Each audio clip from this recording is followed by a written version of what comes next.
Kaya salamat talaga. Salamat. Salamat kay God. No? So yun mga kababayan, mga kabarangay. Bastang maakap. Ay, sure po.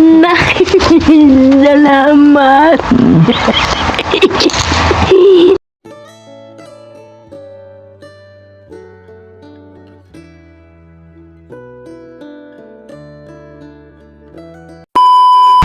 May ingatan mo naman yung pera mo, Lola. Ay, ingatan. Kaya mo itago yan. Oh, Kasi mag-isa ka lang dito. hindi, talaga titipirin ko ito kasi intay ko yung Pasko para meron sa kabagong taon. Oo, sige. Meron akong, Sa Pasko, Lola, anong gusto mong kainin? di ako, Opo. kahit na ano. Bakit? Hindi, yung gusto mong kainin, ano yung pinakagusto mo? Ang paborito ko talaga, kare-kare. Kare-kare. So, yun ang gusto mong pagkain sa Pasko. Lola, naka-video ako, i-upload ko to sa YouTube. Mapapanood nila. Baka may magpadala sa'yo ng kare-kare. Sige, Lola, ang pinaka-importante dyan, hanggang ngayon, nabubuhay tayo. Hanggang ngayon, malakas yung paningin nyo. Hanggang ngayon, humihinga pa tayo. Lagi lang po tayo magdarasal. Talaga. Lagi akong humihingi ng tulong sa kanya. Lola, tandaan mo po, naging mahirap ka man dito sa mundong ibabaw. Nayayaman ako sa kabilang buhay. Tama. Naging mag-isa ka lang dito sa mundong ibabaw. Pagdating sa taas, Sa paraiso. dahil ikaw ay may mabuting kalooban, pagdating mo sa langit, kabaliktaran na lahat. No? Ano't ano man ang dinadanas natin. Pag halimbawa namatay ako, malalaman nyo ba? Oo. Dadalawin kita. Opo, walang problema. Marami dumadalaw sa bahay ko eh. Minsan nga, paniki yung dumadalaw. Ay, hindi. Hindi, may pupunta dun sa bahay ko. Si lahat kaibigan Sabi ko. mo mamamatay ka na ba? Sabi sa akin, Ben. Hindi natin kasi hawak ang buhay. Yes, Lola. Tandaan mo po, ang buhay natin dito sa mundong ibabaw, walang kasiguraduhan. Walang nakakaalam. Pero po, ang kaligtasan or ang pangako ng Panginoon, may kaligtasan. Kaya ano't ano man, mahirap man tayo, pangit man tayo, mataba tayo, lahat ng mga pinagdadaanan natin dito, huwag natin kakalimutan si God. No? Panginoon na. Si God lang talaga. Tingnan mo, Lola, oh. Ako dito lang ako nagsisimba. Opo, yun. Kasi hindi ko na kayang Oo. tsaka wala akong sasakyan. Oh, Lola, kahit hindi ka makapunta ng simbahan dahil mahina ka na, okay lang.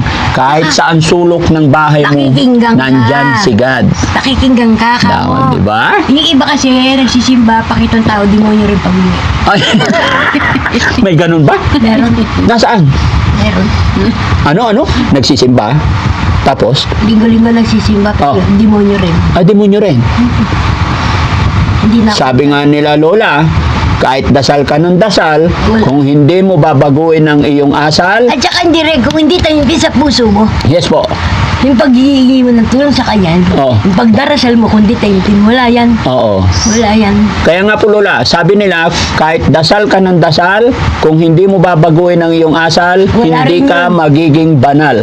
Kaya nga, wala rin yung kanyo. Kaya nga sabi nga simba ka ng simba, demonyo ka rin paglabas. Ay, wag na. Simba na simba, taas marites. Hindi martes, demonyo. Demonyo talaga, sukdulan talaga. O, sige, Lola, ha? Tandaan mo yung sinabi ko, kalimutan mo na kung paano bumili ng bigas dahil sagot na ng Team Daddy Frankie ang bigas mo buwan-buwan. Salamat na. Opo. Lola Chedeng, gabayan tayo ng Panginoon. Sana marami pa tayong matutulungan kagaya nyo po. Promise po yun. Babalik-balikan po kita. Masaya ka ba na nakarating si Daddy Frankie dito? Masaya ako. Tapos nabigyan pa ako ng bigas, pera. Masaya ako. Gaano kasaya si Lola Chedeng today? Masaya ako talaga. Thank you, Lord. Masaya ako. Lola Chedeng, si Aling Rochelle, asawa ko po Pero yan. ang ganda ng asawa mo. Ang ganda na, kasing ganda nyo po. Maganda rin kayo. Maganda-ganda mo. Kaya nga po, Ilan taon ka na? 47 po. Ay, bata pa. bata pa. Ikaw, income na. 46. Ay, bata. Matanda ka ng isang taon. Opo. Wala naman wala namang sa edad yan kung nagmamahalan na. Opo. Ay, naku, ang gaganda eh. Maganda. Ito, kamukha ng Tatang Eddie. Oo. Ang ganda-ganda mo naman. Wow. Sana pag kami pera ko, punta tayong Pampanga na. Oh, sige. Sinong gusto mong puntahan sa Pampanga? Yung mga tiyahin ko dun. Sige, papasyal kita doon. Ang bahay na dating nanay kong tatay. Alam mo pa ba puntahan yun? Oo, saan- Alam mo ituro? Makabebe. Makabebe. Bahain yun ah. Bahin. Doon, hindi bahin. Kasi doon, may sakaan kami doon. Yung tatay ko. Ngayon, nag-iba na kasi. Oh, sige Lola ha. Ako'y pansamantala magpapaalam sa'yo kasi marami pa kaming tutulungan. Baka gabihin kami. Mag-iingat ka lagi. Kumain ka marami. Bili kang pork chop. Di ba sabi mo hindi ka binibigyan ng baboy? Ay, di ba sabi mo hindi ka binibigyan ng pagkain? Oo. Bumili ka ngayon ng 5 kilong pork chop. Iluto mo, tapos bigyan mo sila. Kung may pera ako, Ah, meron 5,000. hindi nga. Nung ako may pera, nagluluto ko, nagbibigay ako sa kanila. Ah, nung may pera at malakas ka pa, nagluto ka, bibigyan mo sila. Oh, yung dito, Oo. yung kasi marami akong mga apu-apuan ba, mga estudyante. Pag dumadalo si Rito, may dala silang grocery item. Yung mga kaping malalaki.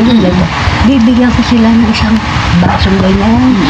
Nakalimutan na nila yan. Hindi na nila ako napapansin. Mahilig ka magtimpla ng kape, Lola. Dadalhan din kita ng kape dito.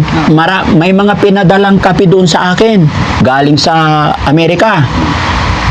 Pangkape ng mga staff, mga beneficiary ko. Pero, Nakaw ako sa kape. ay, dadalhan kita dito isang garapon na kape. Tsaka creamer. Tsaka isang sakong asukal para Hindi marami. na. Dahil mamaya mag-diabetes ako. Hindi, uulamin mo yun. Sabi mo kasi, ay, para pag wala kang ulam, may asukal ka. Oo. Isang sako. Ayaw. Ayaw mo. Masisira. Hindi nasisira ang asukal. Hindi. Mababasa dito kasi Mababasa. Oh, sige. 1 kilo lang. Oh, sige, Lola, ha?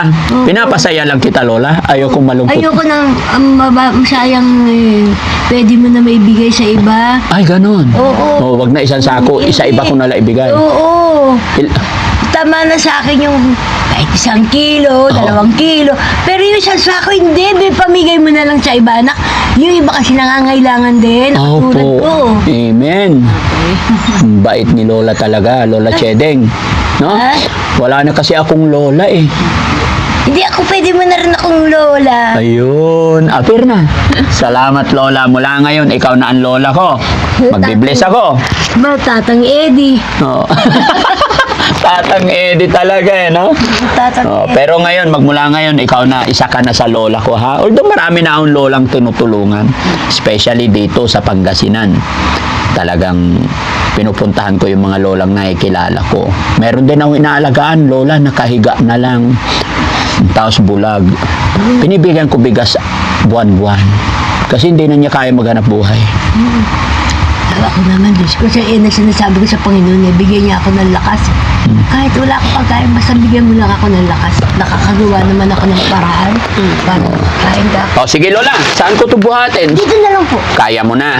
O kami magpapaalam lang, ha? Anong masasabi? Upo ka lang muna, Lola. Anong masasabi mo na bigyan ka ni Daddy Frankie ng... Nagpapasalamat ako sa iyo ng marami. Dahil kung hindi sa iyo, hindi ako ng pagkain. Kaya salamat talaga. Salamat kay God. No? So yun mga kababayan, mga kabarangay. Pwede maakap. Ay! Sure po. Salamat.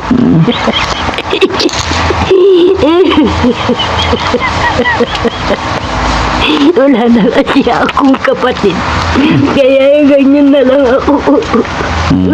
Sige Lola, huwag ka nang umiyak. Huwag kang mag-alala, babalik-balikan po kita kung ano pa ang kailangan mo. No? Nakakaawa yung matanda, mga kababayan. Salamat. Lola. Ka mag-alala, Lola. Pupunta-puntahan ka po nila rito, ha?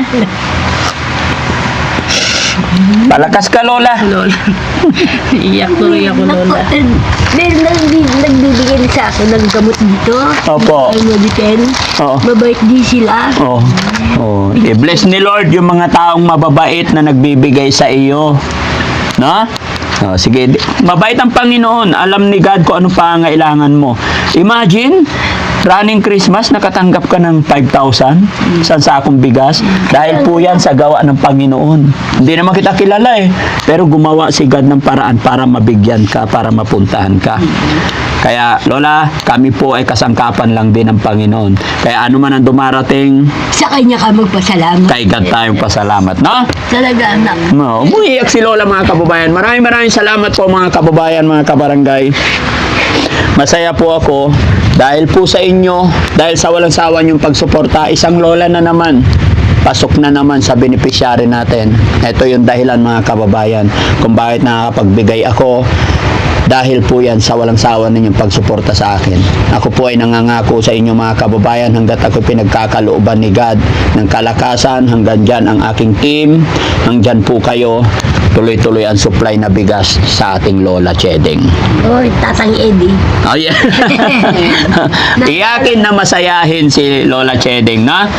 May chewing akong talagang parang ikaw chewing si Tatang Eddie. Naalala ko chewing ko. Oh. Mabait kasi yun, ah. Ah, mabait. Mabait yun. Attorney Balingit yun, attorney. Oh, Mabait okay. Sana makita mo pa siya. Sana nga eh. Oo. Sige, Lola, alis na po kami. Mag-iingat kayo na Sige, ka. Lola. Opo. Bye-bye po. Ingat ka po. Babalik kami dito, Lola. Padalan kita ng kape. Yung galing sa Amerika para matikman mo rin. No? Pinadala ni Purisa Joy Peñas. Masarap na kape. Imported. Tapos yung creamer. Ang creamy Yung creamer, yung coffee mate. ikaw yun. Oo, gusto mo yan? Oo. Napakasarap, Lola. Alam mo kung ano lasa? Ang creamy. Oo. Talaga. Opo. Sige, thank you. Oo, bigay ni Purisa Joy Peñas yun. Sino yun? Nasa Amerika. Ay, siya. Tiga dito rin sa Pangasinan. Pero siya tumutulong sa'yo na. Opo, nagpapadala siya ng mga damit, asukal, kape, pera. Kaya ibibigay ko rin sa inyo, isi-share ko din. Kasi marami akong alaga sa shelter. Ay, Oo. ang dami nakalista pangalan dun eh. Ay, nakita mo? Ayun sila. Oh. Oh, sige Lola ha, palakas ka ha. Kayo na. Maraming salamat, mga kababayan, and God bless po. Thank you po.